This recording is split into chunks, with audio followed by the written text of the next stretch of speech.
New sound from Rick Santorum this morning, doubling down on calling Mitt Romney a liar. Let's take a listen to that. I intend to be that candidate that continues on and make sure that we have a real alternative to someone who stands behind lies and defends them.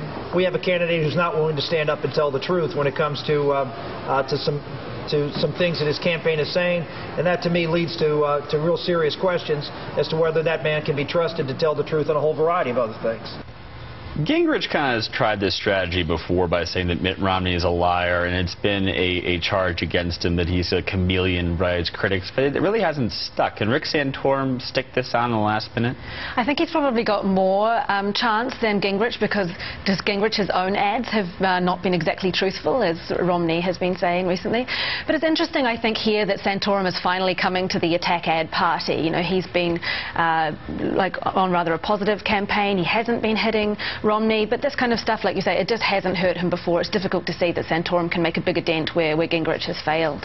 Is this the last sort of Hail Mary for Rick Santorum here, Jeff? I don't know if a Hail Mary as much as more of a strategic option that's at play. I mean, I agree. I think that Gingrich is too much of a polarizing figure and has his own issues to be able to make this stick. But Santorum, one, because I think he's still viewed as the conservative option to Romney. Two, because he does not have all of the baggage that a Gingrich has. Three, because going into South Carolina, he's got to make his play. Not just to win, but to be close enough to keep going as a legitimate front runner once they come out of South Carolina. Real quick before we go to shameless plugs, and I just want to go around the table, is that we had J.C. Watts on here earlier, and he said that Gingrich can keep the fight up almost for all 50 states. No. But it looks more and more like the money is going to dry out with these other candidates, that Romney, if he wins South Carolina, how do you stop that train? So just going around the table, being a prognosticator, David, give me a date you think this thing is over.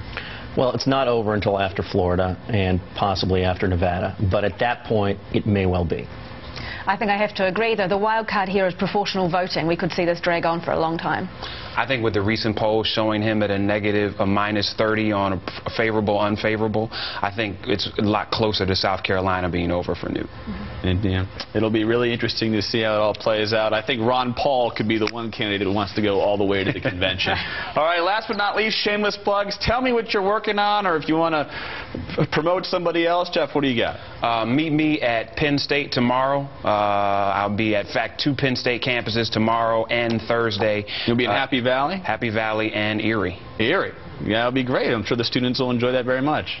Shamelessly plugging myself, read my story in this Saturday's Financial Times about the challenges that veterans face when they come back to America. That's great. A paper with a great European circulation. That's what I always read when I'm abroad. With all the discussion of super PACs, I wanted to plug my colleague Eliza Newman Carney's story today in Roll Call on super PACs and the tangled webs that they weave. Indeed. Is it free on the internet today? It is free on the internet. This Roll Call likes to charge a little bit later in the week. Well, everybody's got to make money. I don't want to have to defend capitalism here, but what can I do? David Drucker, ANF5, Phil, Jeff Johnson, thank you so much for joining us. We appreciate it.